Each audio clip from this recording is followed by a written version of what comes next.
I want to remember the family of Mr. Ricky Fane, who passed away last week.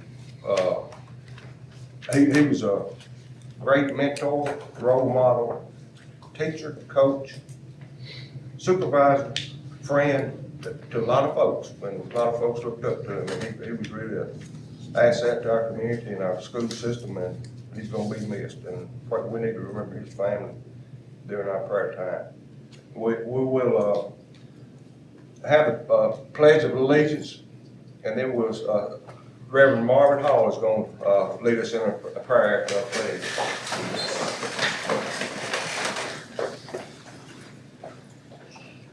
I pledge allegiance to the flag of the United States of America and to the republic for which it stands, one nation, under God, indivisible, with liberty and justice for all. Let's pray. Father God, we humble ourselves in your sight tonight to tell you thank you for everything that you've already done, what you've been ready to do, and what you're doing even in this very hour. As it has been requested, we lift up the Fane family. We pray for their strength, their guidance in you. God, that you give them peace in the midst of the storm. We thank you that you're able, God, to do exceedingly abundantly above all that we could ever ask or think. Lord, we thank you so much that you have placed within these earthen vessels all a treasure, God, that the excellency may be of God and not of us. We humble ourselves as servants to be used by you for your glory to be revealed in this earth. And as we challenge ourselves to educate and to teach others and to walk with others along this journey, we pray for your guidance and your strength, God, that the power will be of God and not of us. We pray that your glory be revealed in this earth. Bless us as only you can to do the things that you've assigned for us to do individually and corporately. God, we'll give you all the glory. We'll give you the praise. We humble ourselves in your sight as obedient servants and say thank you for everything you've done. This is our prayer in Jesus' name. Amen. Amen. Thank you, Reverend Hall.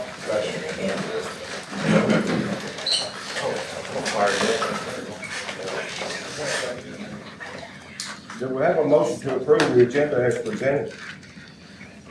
Motion by Mr. Jenkins, second by Mr. Kirk. Those in favor, aye. Aye. Opposed? Motion passed. Are there any additions to the agenda? This one school Yes. field trip. We got a field trip that was put in a little bit late. We'll just put it in the consent agenda. It's all just been approved and everybody's signed it. And it's good to go. Would anyone like to remove any item from the consent agenda for discussion? If not, then we'll have a motion to approve it. Motion by Mr. Farrell, second by Mr. Clark. Those in favor, aye. Aye. Opposed? Motion passed. Superintendent Collins, Dr. Collins, update. Well, Chuck, that's y'all, but following that prayer just kind of fires me up. I'm ready to go. So good evening. We've included one of our new window clings, looks like this, in your folder. As of this afternoon, 285 businesses and government buildings in Tipton County are proudly displaying the message that they support our school system. And they were all happy to get them. As a matter of fact, some of them were hanging them up as we were leaving. Our supervisors passed those out. So we appreciated that. It's pretty cool if you ask me. We're incredibly proud of our relationship with the community and look forward to providing them with even more workforce-ready candidates in the future, which may come up a little bit later in Dr. Burke's report with our TCAT friends there. Secondly, we've done a little research with regard to the bus outsourcing that y'all asked me to look into at the October meeting. So here are just some preliminary information for you. So Arlington, Bartlett, Collierville, Lakeland, Germantown, Millington, and Hardin County all use Durham services for their buses. And I've spoken with each of these superintendents individually, and we've had a conversation about how they do that. Hardin County runs 35 routes. Their total transportation cost is $1,927,000, which I can give you all this, which equates to about $55,057 per route. Okay, just use that as a placeholder. All right. The municipals, and I've named all those are those 5. That would be, again, Arlington, Bartlett, Carville, Lakeland, Germantown. Millington does their own bid. The other 5 do theirs together. They have Durham Services. They have 160 routes combined. Their total transportation is $7,788,497. That is about $48,670 per route. So it's less than Hardin County's. Tipton County has 124 routes. Now to keep that in perspective, Hardin County had 35. The municipals combined have 160. Tipton County alone has 124 routes, all right? Our total transportation, as you can look on last year's budget, see for this year, was $6,102,200. That equates to $49,211 per route. So we're right in there with it. So Hardin County, $55,000 per route.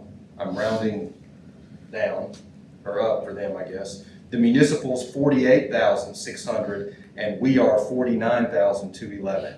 So we're right there. I mean, the numbers are really, really close. Now, I want to tell you this too. That's all preliminary. That's not me asking for bids and doing all that stuff. That's just, I think what y'all wanted me to do was just kind of, we interacted. Our transportation department, Will's here, helped us get some of those numbers just to get us an idea of what that looked like, okay? So with that said, and speaking with Shelby County Municipal Superintendents, the ones I named, one main reason that they're outsourcing is because they started fresh out of the gate. Keep in mind, they left Shelby County, right? They demerged and they left from Shelby County with 0 bus inventory. They had no buses. They got to enter into their buildings, but they did not get to keep the buses they were using, right? So they started at 0.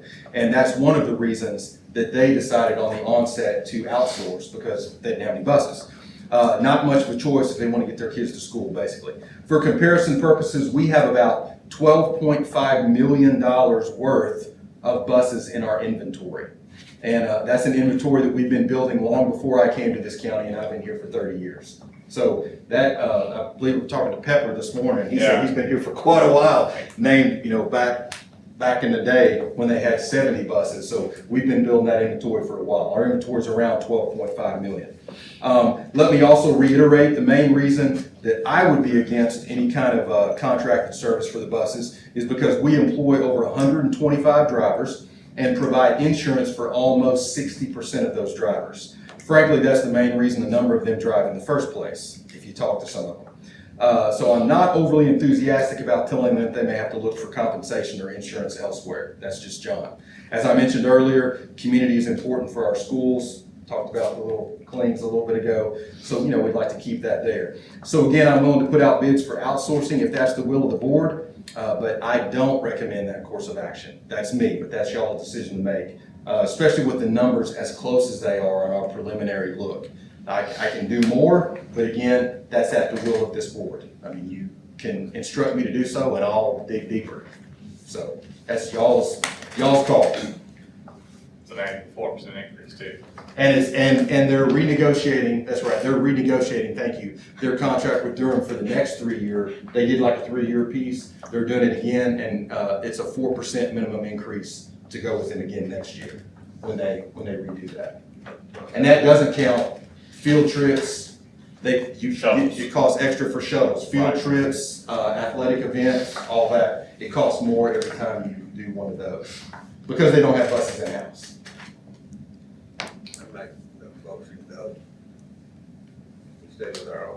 We have a motion from Mr. Jenkins to not do any more research, and we're gonna stay with what we got, right? On the, I would say so all the municipalities, you said they had the 160 routes.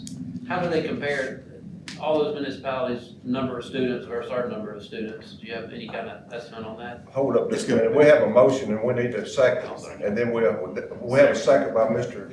Vincent. Now you can ask questions. Any discussion, now you can discuss. Okay, so we have about 10,400-ish students. So Bartlett alone has a little over 8,000. Yeah. And you combine Lakeland, Arlington, and them, they're probably, and this is a big guess here, we're probably talking about 16,000, 17,000 total, Right. maybe, and that's a guess. So maybe like 60% more students than we have. Possibly, right, but the big way to measure it Based is, on routes though. that's right. That's the only problem. I mean, it's not like Right. a true apples to apples comparison, I guess. Correct, we're talking about, they run, basically, we run 124 routes, they run 36 more routes than we do. And we were trying to figure out like the easiest way, you even tried to figure it like per student, what that cost would be. But that number's so spread out, they don't have as many kids that ride a bus as we do in some cases.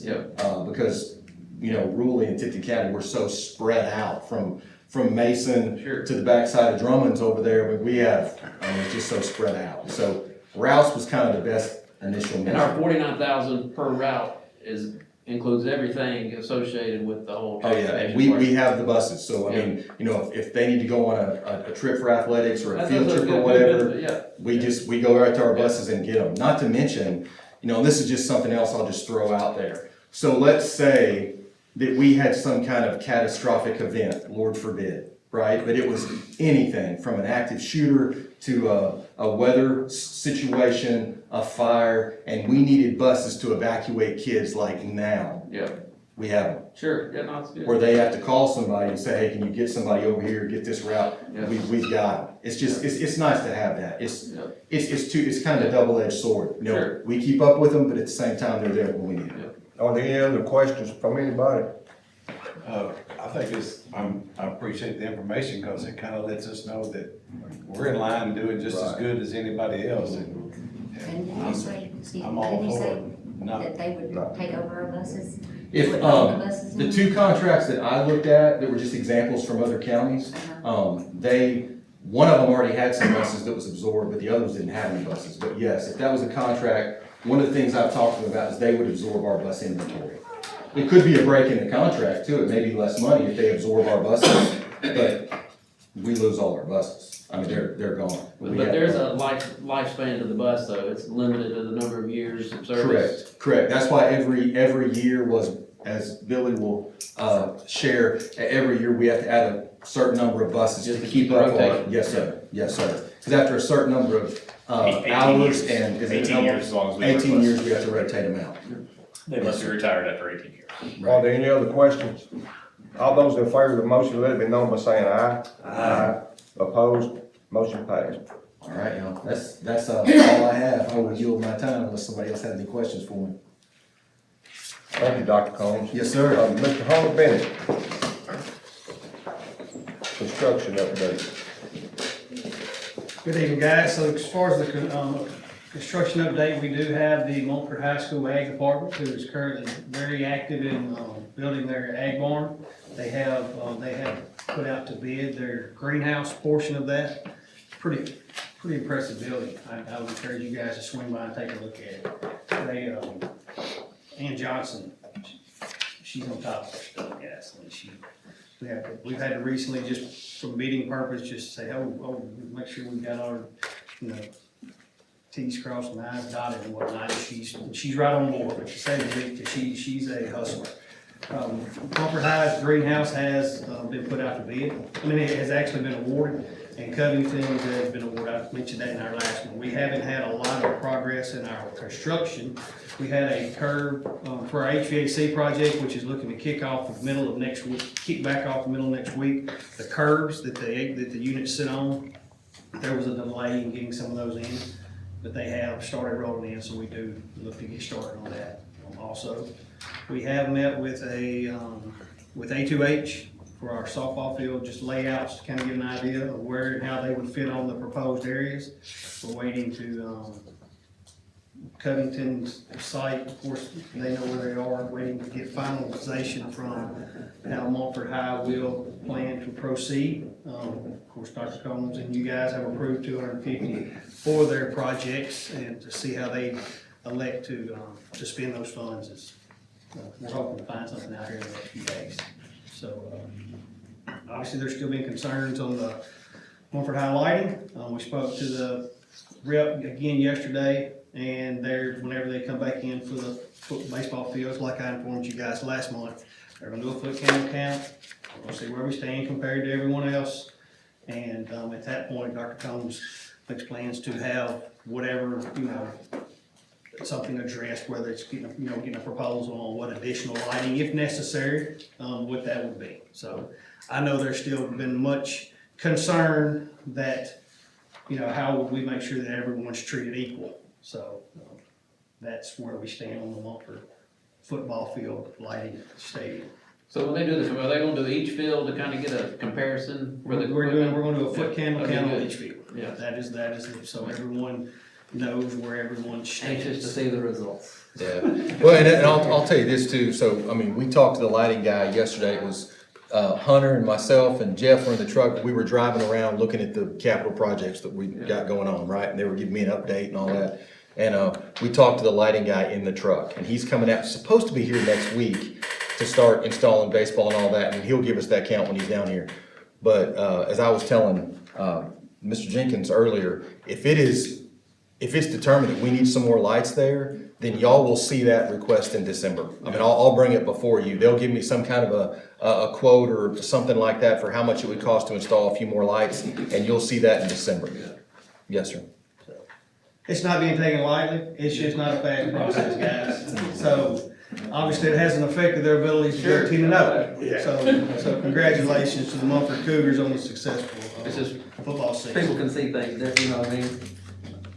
Are there any other questions? for Absolutely. Mr. Bennett? Absolutely, absolutely. Anybody else have any questions? Thank you, Mr. Bennett. Thank you, guys. Dr. Byrd, Director of Instructional Report.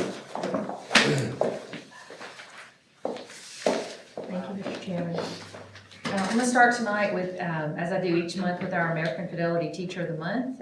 This month we have Miss Sherry Wilson from Brighton Elementary, who was nominated by her principal, Miss LaToya Avery. And in her nomination, this is what Miss Avery said about Miss Sherry Wilson.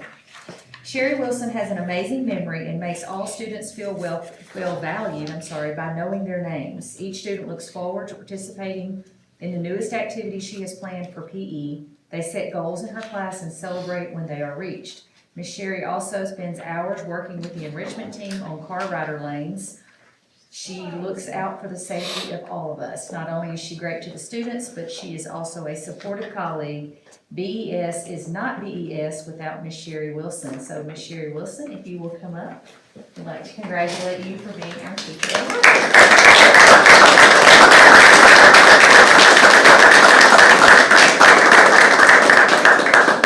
We won't make you say anything.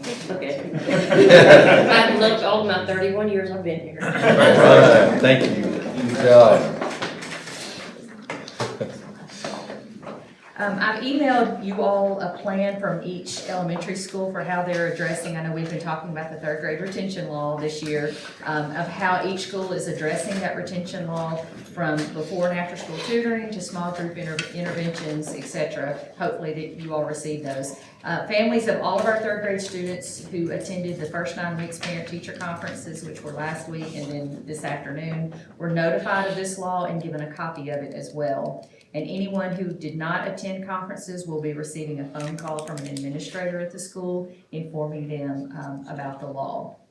And we plan to have follow-up communication after the second and third benchmarks to inform parents of their students' progress and where they stand as it relates to that third grade retention law. So just wanted to give you a brief update on that. I know I emailed it to you, but wanted to speak about it tonight as well.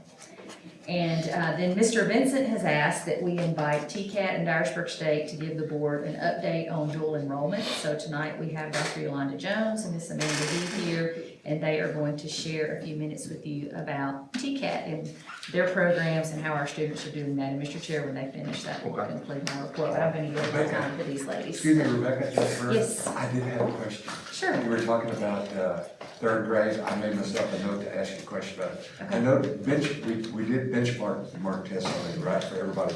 Have you had a chance to look at any of the data from any of those Yes. tests? How would you say the students did overall in the benchmark assessment? Probably about in line with TCAT last year. I don't know the percentage off the top of my head, but I'm happy to get it for you. After the benchmark, we meet with every principal.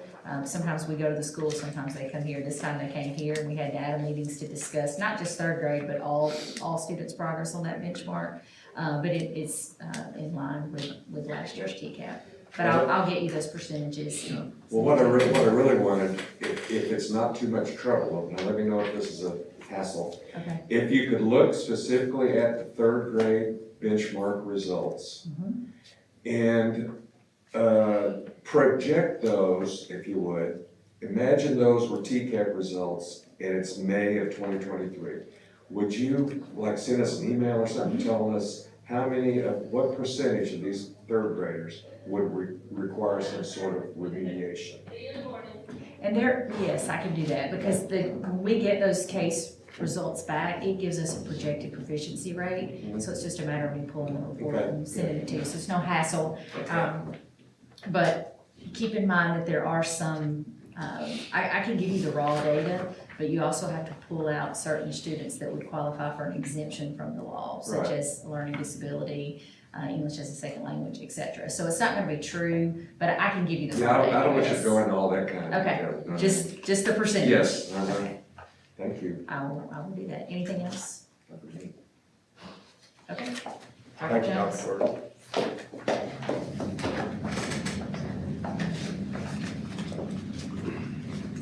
Good evening. Good evening. I am Amanda Heath. I am the Vice President for the Tennessee College of Applied Technology Northwest. I serve as the Vice President for our Covington branch campus and also Student Affairs for all of our locations. And I have Dr. Yolanda Jones with us. She is the President of TCAT Northwest.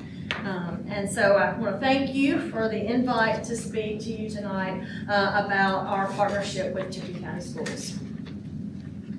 Currently at our Covington branch, right across the way there, we have 12 programs that we are offering to the community here. And we're going to talk a little bit about the excitement of what we're going to be doing as far as merging and becoming TCAT Northwest. But these are the programs that we have at the Covington location: Administrative Office, Automotive Technology, Computer Information Technology, Dental Assisting, Digital Agronomy, HVACR, Hybrid Electrical Vehicle, Industrial Maintenance, Machine Tool, Pharmacy Technology, Practical Nursing, and Welding Technology. We have been working with Tipton County Schools for many, many years regarding dual enrollment. And currently we have, we've broken it out by our programs and then by each high school, so you can see. And this is students that come to our campus. And we are very fortunate that we have an agreement with the county that they will also provide busing. So transportation is not a discouragement for any of our high school students that want to come to TCAT. So these are the students that come to our TCAT. And there you see that we have 20 from Brighton, 18 from Covington, and 27 from Mumford. And then the past couple of years, Dr. Jones has been putting more of an emphasis of trying to get the dual enrollments into the actual high schools. So that the transportation is not an issue. It's offered right there at the high school. And so we have digital agronomy and welding taught by Mr. Jeremiah Johnson at Covington High School. And he has 16 in digital agronomy and 19 in welding. And then that should actually say Mumford. I'm sorry, that says right, but it should say Mumford. Digital agronomy is taught by Mr. Jeremy Fair, and we have 8 students there for a total of 43. Another statistic that we wanted to make you aware of, from our last year seniors that graduated in May of 2022 that were dual enrollment students, we had 30 students return to TCAT to continue their training after graduation. It's probably one of our biggest enrollments after graduation. So we are very, very proud of that, and do want to take an opportunity as well. The county executive has the Tipton County Scholarship, and many of these students are using that. Our TCATs get students get $400 a term. And that is a huge benefit to our students. So we were very proud of that 30. We are estimating our statistics. Our report for our academic year 2021-2022 will be coming up shortly. We are expecting around 73% completion rate and 87% institutional placement rate. So overall, with our accreditation that we just went through last week, we are required to maintain for each program a minimum of a 60% completion rate. And of all those students that earn a certificate or diploma, we have to place in a related field 70%. So our accreditation standards are very, very high. And so we try to exceed those at all times. I do want to talk real quickly about our hybrid electrical vehicle program. This will be a new program that we are working to start in the spring, hoping to start it right in January. We will be offering it in the evening at this point in time, and it is going to train students to work on hybrid electrical components. It is a 1,728-hour program, which equates to 16 months. We are a clock hour school, so my brain always goes to hours and not months, so I apologize for that. It's 16 months, and so they're going to get electrical theory, AC and DC theory, battery technology, electrical motors and generators, some suspension and steering, electric hybrid fundamentals, how to maintain and troubleshoot the hybrid electrical vehicles, and then of course safety is always one of our #1 concerns. And so also we'll be dealing with internal combustion engines. So we are working on getting that program up and running. We do ask that you would help us to spread the word about our hybrid electrical vehicle program, because we feel like that cars are moving. The automotive industry is moving to hybrid electrical, and so we want to make sure that our community is prepared for those vehicles, to maintain and repair those vehicles. Can I ask a quick question? Are our students eligible to attend that since it's in the evening or no? So yes, sir. We actually do have some dual enrollment students that come at night. It is a few, but yes, sir. We would make this class available for the dual enrollment students in the county if they were interested in that. Now, normally we don't have them come to 3 to 9:30. We normally try to keep them at about 2.5 hours, just like the day students. So the high school students that come to our campus either come 8 to 10:30 in the morning, or they come 12 to 2:30 in the afternoon. So currently right now, I think we have them coming about either 3 to 5:30 or 3:30 to 6. So do you see this particular program being offered during the day in the future, or? Hopefully, our goal is to offer this program during the day. Right now, due to space limitations, we will look to advance and grow this program and offer it in the day as well. Okay, thank you. What kind of capacity are you at as far as your enrollment?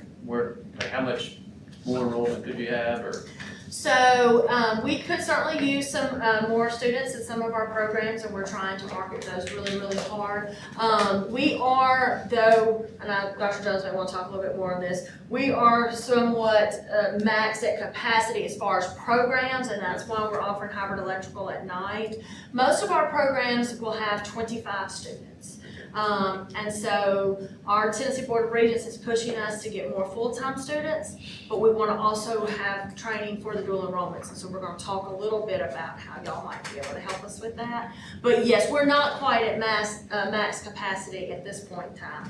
But all of our rooms in our buildings are being used. But we could use more students. There it goes. Okay, so our goals at TCAT are to continue to work with Tipton County with the partnership that we've had to increase dual enrollment opportunities for students. And we are wanting to work with y'all as well as to increase the number of dual enrollment classes offered within each of the high schools across the county. That will help us not only with our space issue, it would help with transportation for some of the students, and if we can have we're currently using teachers that you already have, and they do receive a stipend in addition to their salary for teaching our dual enrollment classes. So we would like to work together to find out ways that we could offer more classes within the high schools. I'm sure that most every one of y'all have heard about this, but recent legislation now allows students that are wanting to do dual enrollment at a TCAT to begin as a freshman. So students attending a TCAT will be able to receive 1,296 clock hours of dual enrollment funds. They will not have to pay for any tuition for 1,296 hours with the requirement that they maintain a 2.0 GPA that we require. So we can actually have students taking advantage of this their freshman year. Again, that means we're going to have more students. Again, that is a space, and so that is something that we would like to talk more about with Tipton County Schools. So there is a very good possibility that if a student started as a freshman, if our program is 1,296 hours, which is a year for us, they could receive the diploma the same time they graduate from high school. That's big, y'all. That is big. So legislation has really stepped up the game. I am biased. I've worked for TCATs for 23 years. I love them. It is my second home, literally. And so I think that this is really a commitment to technical education and the importance that the state of Tennessee, and particularly our area, because we all know what's about to happen, that technical training is very, very important to the state. So yes, it began this year. They did not pass it till very late, so it's something that we're really trying to promote for next year. But freshmen can begin taking advantage of this. And so we have several of our programs that are 1,296, digital agronomy, welding, and our pharmacy program that really and truly a student could, if they put their mind to it, work and do what they're supposed to do, could get their diploma when they graduate high school. And then the next thing is, as you heard me announce, we are now, we're this close, right, Dr. Jones, to officially being the Tennessee College of Applied Technology Northwest. We will be combining, Dr. Jones has been served as president of Covington, Ripley, and Newbern for over 3 years now, on 4. And so the chancellor has decided to merge. And so with that, we're hoping to bring you even more dual enrollment opportunities, because one of the requirements for the Tennessee Board of Regents is whatever we offer in the high school, we must have that program of study. So, and I'm just picking, because Dr. Bird and I, we talked about this, last week, cosmetology. We do not have a cosmetology program, so we've not been able to offer that to the Tipton County students. With the merger, we will now go from 12 programs to 25 programs. Now, all of those are not dual enrollment. We do have some that, because of allied health medical reasons, we can't offer them dual enrollment. But we will be able to offer additional programs to Tipton County students that we've never been able to in the past, because we had the 12 programs. So we are really, really looking forward to that and working more with Tipton County Schools to put more programs in the high schools. If we do get that program, I just want to let y'all know that I've already signed everyone up here up for haircuts the first time. So just heads up, you know, part of the sacrifice. Any questions? I have a question for you, if you don't mind. First of all, thank you for what you're doing, it's very exciting. I'm very excited about the whole thing. What, in your opinion, what is the #1 thing we could do for you to get those 43 students up to 100 students? So you're asking me. I am asking. You want to. I'm gonna tell them, Dr. Jones. Tell them. Help us pay for tuition, help us pay for books and supplies. Books and supplies. That is our #1 deterrent. Once we took care of the transportation issue, books and supplies. Our students, the dual enrollment covers the tuition, but it will not cover books and supplies. Now, Executive Huffman, Jeff Huffman has stepped in, and if a student is receiving free or reduced lunch, the county will pay for their books. But that leaves, yes, that's wonderful. And I will say, that during the COVID, when the school system received free or reduced lunch for everyone, they paid everybody's books. That stopped this year, and it has been a struggle for some of the students. Would you agree, Dr. Jones, that books and supplies? Yes, because for us, for welding, and I'm just using one as an example, they have to start in the classroom. They have to do safety. We cannot put them on the floor until we know they're safe. But once that happens, they have to have helmet, they have to have gloves, they have to have steel-toed shoes. I mean, there's a lot of requirements that they have to have that the dual enrollment grant will not cover. And so we are very grateful for the dual enrollment grant, but books and supplies is an issue. The county has come in with the free and reduced lunch, but that still leaves us a lot of students. And unfortunately, well, y'all already know, books are not cheap. Even online, which we're trying to move most of our books to online services, they're still not cheap. How much you talking for your current students from our schools? Probably you're looking at $12,000 to $15,000. Would you say that's a fair estimate, Dr. Jones? Are you talking about for all students that cover? For the dual enrollment students? Yes. $12,000 to $15,000. Now, that's assuming that the county will still continue to pay for the free and reduced lunch students. Right. Yes. How big of a challenge is the placement after they complete? Right the now, program? it's not an issue right now. Yeah. Now, when it has been lean, yes, we have had some issues. I will be really honest with you, there are several of our programs, and most of our programs are set up where you earn certificates, you're progressing through, and the last stage is the diploma. We have in a program right now, industrial maintenance. We're lucky if we can get the students to the first 2 certificates and they're being picked up. And then we have a day and a night program, so we encourage them because we want them to get that diploma, but companies are coming at them with outrageous There's a need. salaries. Yes, sir. That's And, you know, it is life-changing, and I know I'm biased, but I'm telling you, technical training is life-changing for a lot of the students in our community. Could you get us the number, like for what you just described, and like for gloves, helmet, safety glasses for the welding classes? I mean, can you give us a breakdown on some of that so we Absolutely. can talk about that? Sure. The other thing to make note of is that we provide transportation now for those students, which we couldn't do if we didn't have our own buses. Just thought I'd throw that out there. I'm glad you said that. I wanted to say that, but I wasn't going to. And I have a daughter that is been in Tipton County schools her whole life, so Right. I'm a parent, a proud parent. And then we contribute to the READY program, which is part of what the county, we contribute to that as well. So there are things we're putting in there, but at the same time, you know, we want to make sure we're doing everything we can. I mean, this is, as you heard, this is what we're looking at here. And I will say this too, the books that our students will purchase as dual enrollment students are an investment. It's because the adult students use those same books. So once they graduate from high school, they will take that same book and will keep doing what they've been doing in class. As a high school student, they'll just continue it as an adult student. So it's not like we say, oh, well, you can't use that book anymore because that's dual enrollment. No, our instructors, they are taught the same curriculum and they use the same textbooks as the adult students. Are there any other questions for Ms. Heath? I will say, if you can get us some of those numbers, that I can share that with the group too. Okay. Yeah. Thank you for being here tonight.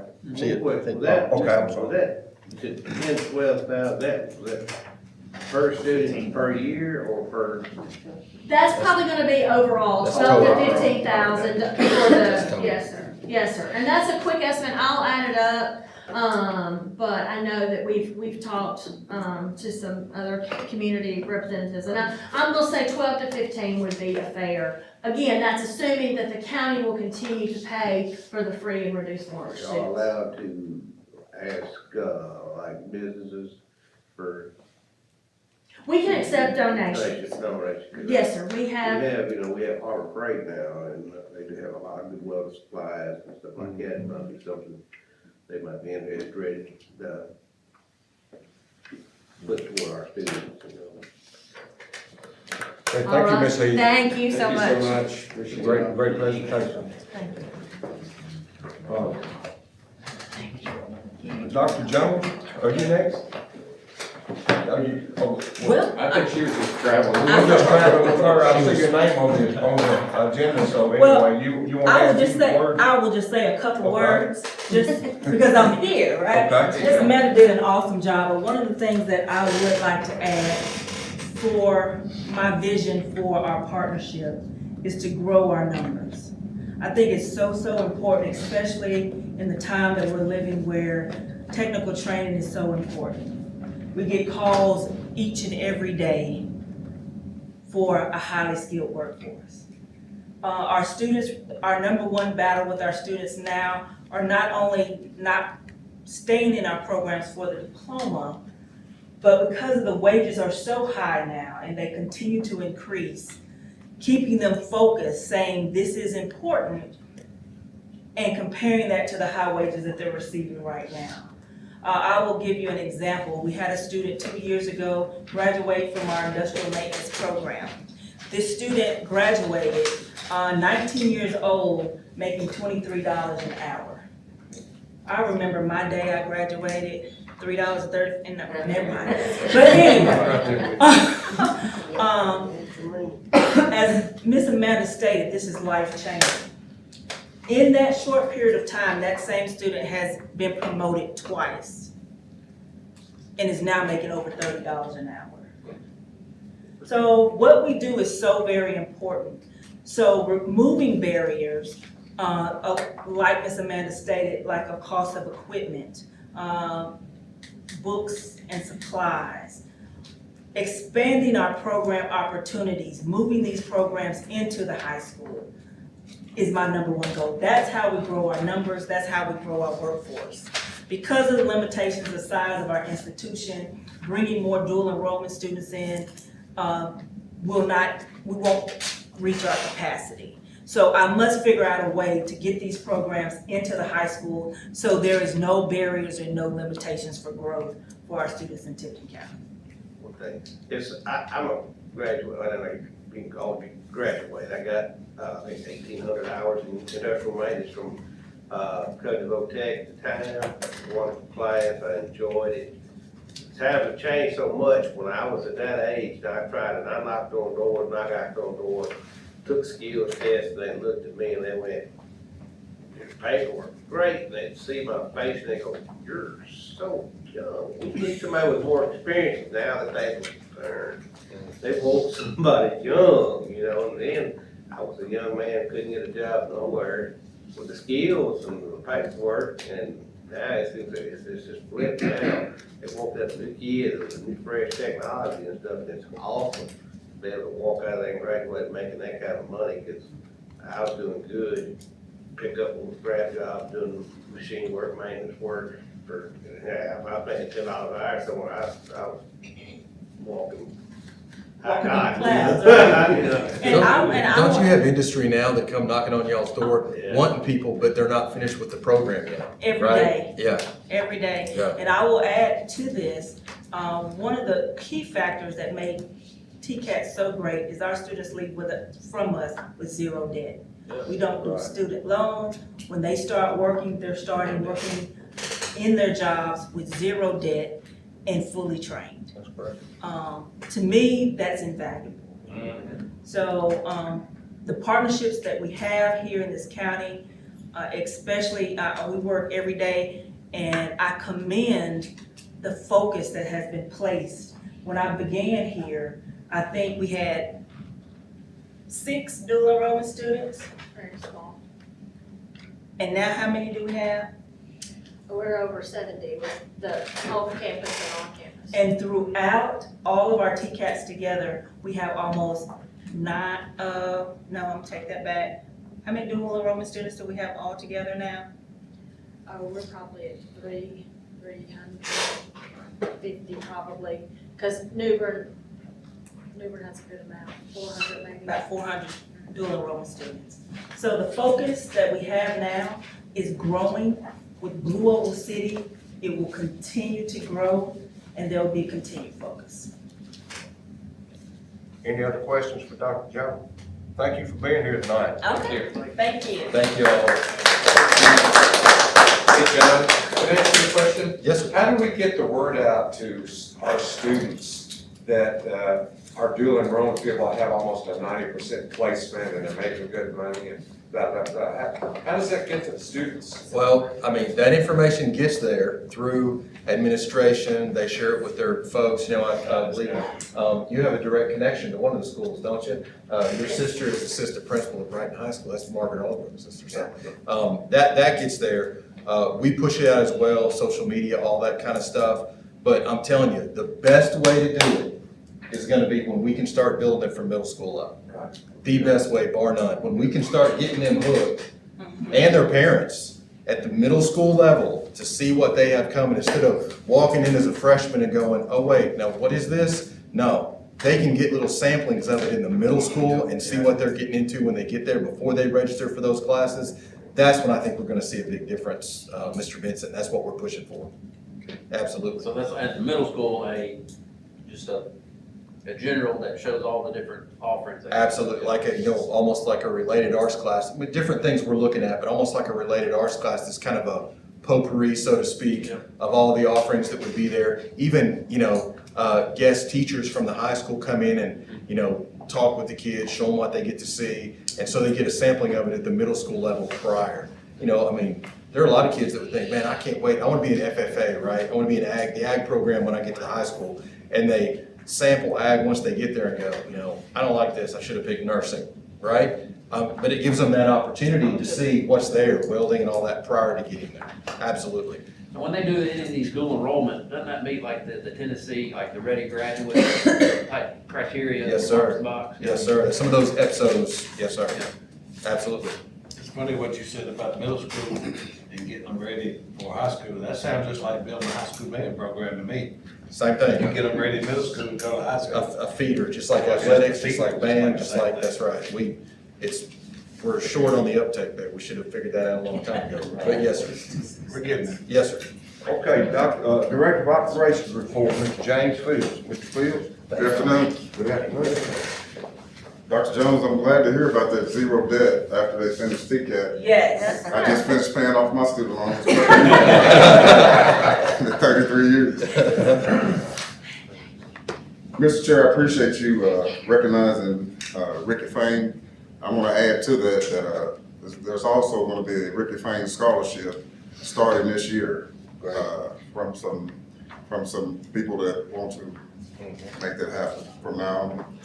And I don't know if you all are aware, but I'm sure you are, that Mr. Davidson lost his mom a couple weeks ago. So keep him in y'all's prayers also. Mumford High School and Covenant High School both will be starting their first round of the playoffs. If y'all can get there to either game and encourage them and cheer them on, that'd be great. Mumford, I think, is 10-0, and Covington 8-2. But they're both at the top of their conference, and I think they're both still ranked one or two in the state. So we got some good things going on that new turf. Yes, sir. Must be something that turf. Both games start at 7 o'clock. I noticed Mr. Jenkins has on his badge, and I was going to mention it.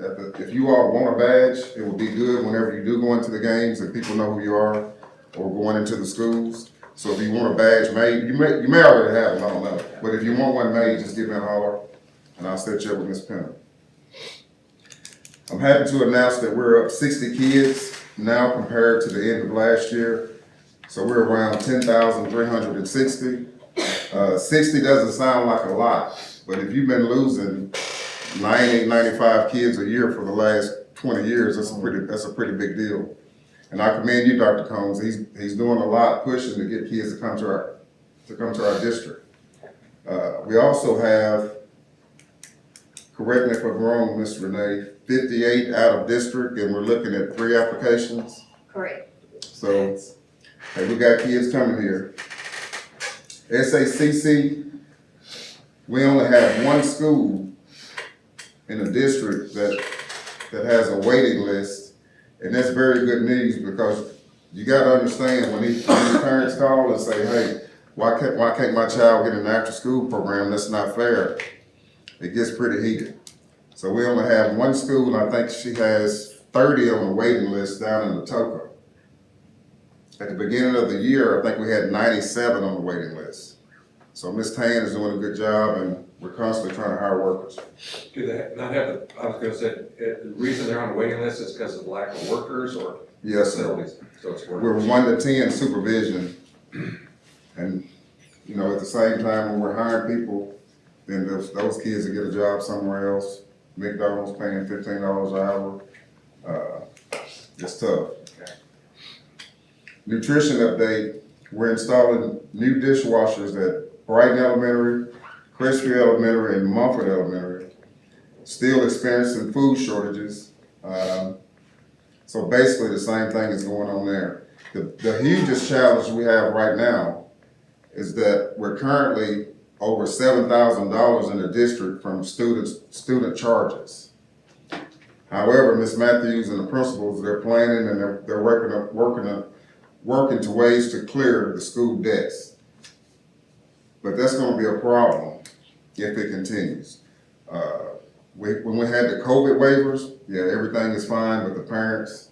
It's tough. It's tough. So we're trying to think of ways to get those debts paid. Project Succeed, I'm very excited about Project Succeed. We currently have two 21st century grants, 2018 grant and a 2022 grant with a budget of $646,000. We have 10 locations and 588 students enrolled in Project Succeed. Some of the program components is academic enrichment, fine arts, social emotional learning, counseling programs, drug and violence prevention, STEM activities, tutoring, parent involvement, career readiness, truancy prevention. Chronic absenteeism is, it's bad all over the state. We have 2 schools that didn't make reward schools because of chronic absenteeism. I know we had one. Crestview Middle. So it's huge, and we're doing all we can, working with juvenile courts. But we got work to do. I have to brag on Miss Lisa Bradford. She's our grant writer, and I went to an annual meeting, and I'm kind of new at this, so I went with her so she could teach me. But one thing the director said is that Tipton County was probably the best in the state with these grants and these programs. And that's huge. In the month of September, we served 11,110 suppers to Tipton County schools, Tipton County kids.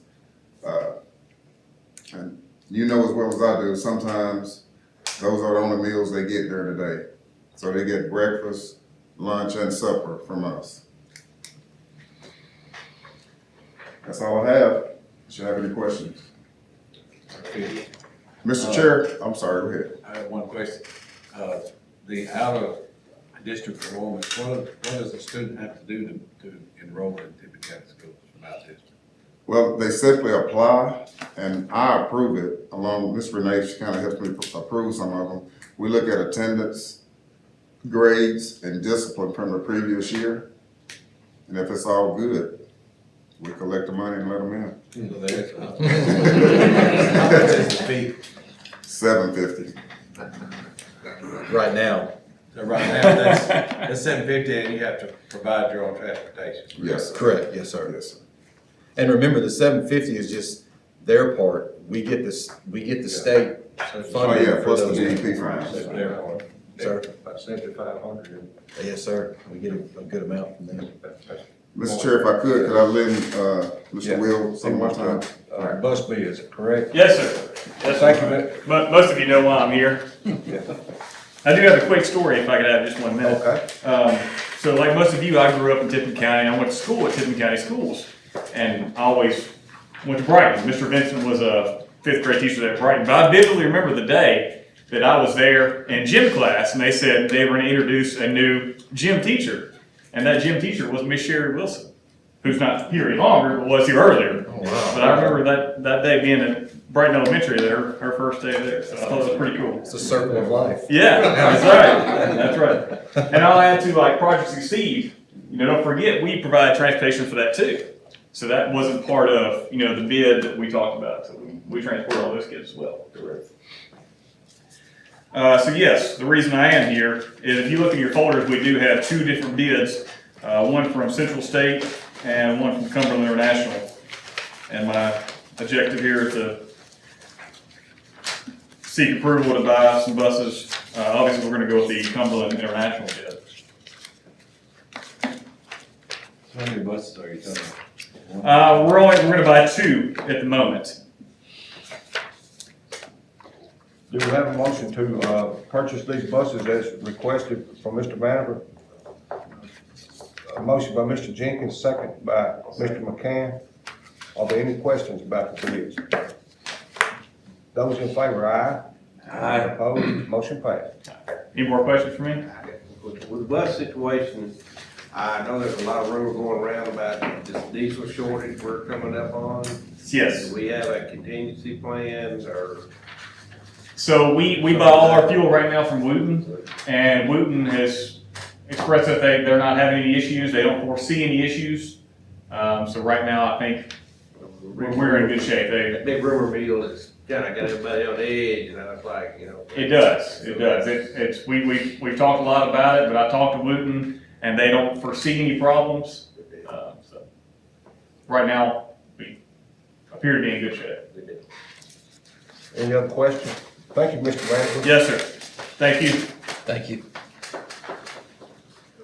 Financial report, Mr. Billy Daugherty. Good evening, ladies and gentlemen. Good evening. Before I begin, I just wanted to expound on what Dr. Combs mentioned earlier about the ready annual contribution. This board contributes $50,000 annually to the $245,000 annually that the Tipton County contributes, and that goes to the Tipton County Scholarship Fund. It goes to the technical dual enrollment, and also the 3 college access coaches. You all already in the budget every year appropriate $50,000 of the $245 spent in the county for that. And those three, that's Brandon Armstrong, Mario Mario Hayslett, Hayslett, and I forget the third one. y'all recall? 3 college coaches, I forget the other one. Yeah, I'll think of it in a minute. So first item of business, financial report. You'll see last month, you remember I didn't have one that's like this. We were starting early, and I don't have this month's obviously because today is just the 3rd and we haven't got all of our paperwork to close the month yet. But these are your figures from the month ending September 30th for the 141 general purpose school budget, revenues and expenditures, as well as for the 142 and the 143. As you see highlighted in yellow on each of those pages. The back 177 capital projects, again, no money there, just trying to expend out the things that were covered on supply chain issues the previous year.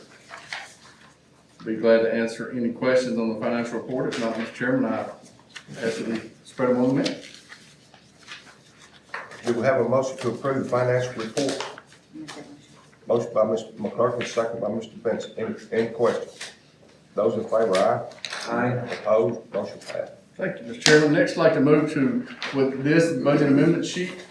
These are the amendments in the form you're used to seeing them. You know, last month we met, we still didn't have time, all the carryover was coming through, so I brought to you all the printouts from E-Plan, and we looked at those together. I do want to make mention that I failed to mention the word Carl Perkins Basic Grant when I presented the amendments to you last time. I want to make sure I'm on record asking for that because that amendment was included with those last month.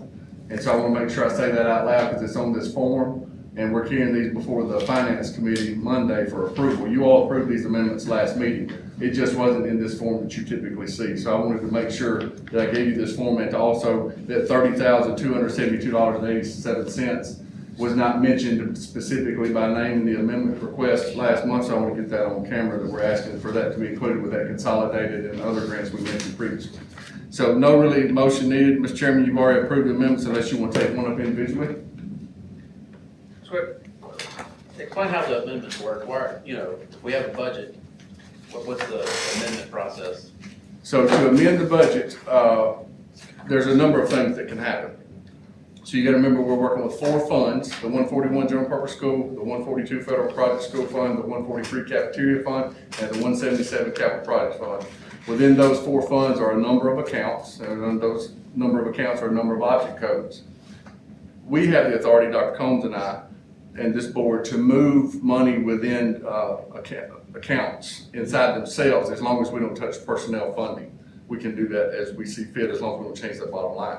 If we change personnel dollars, you all have to approve that and the county commission has to approve that. And if we want to move money from one account to another account, you all have to approve that and the county commission has to approve that.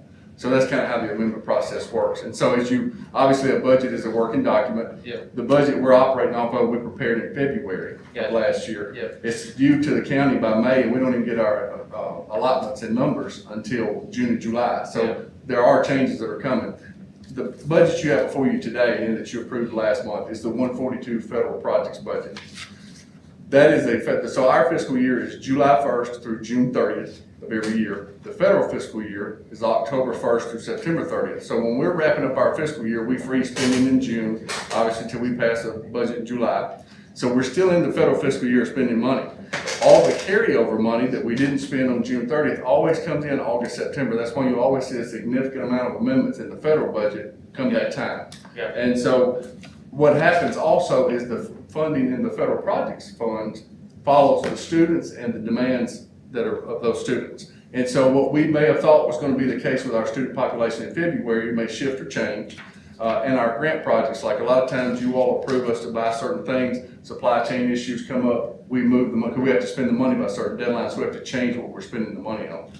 And so again, I'll remind you, 141 is local tax dollar based. The 142 is, I'm not gonna say it's not local taxes because it's all our taxpayer money, but these are federal funds that come through grants, and the 143 is federal grants as well. I don't know if that answers your question. It's a working budget. It's a working budget, so it's a moving target we're shooting at.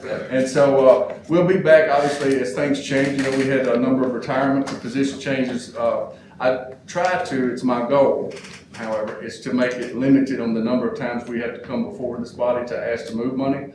Because sure enough, we move something this month, next month, something else will change, and when I could have just waited. So I typically try to work off the quarter is my goal, is to bring those changes on the quarter, but I cannot let some things go negative. Yep. And so I have to bring those up. And the federal money, see, we have to get appropriated before we can spend it. And just to remind you of that cycle, we brought this to you last month. We have to wait till we get the finance committee tomorrow. Right. We have to wait for the full body to ratify it. Then we have to spend it and have to wait 7 to 10 days to get the revenue from the feds. So it's an arduous process for that. But nevertheless, those amendments, just want you to know that. Any other questions? I don't see any, so. All right, Mr. Chairman, so last thing, I'm sorry.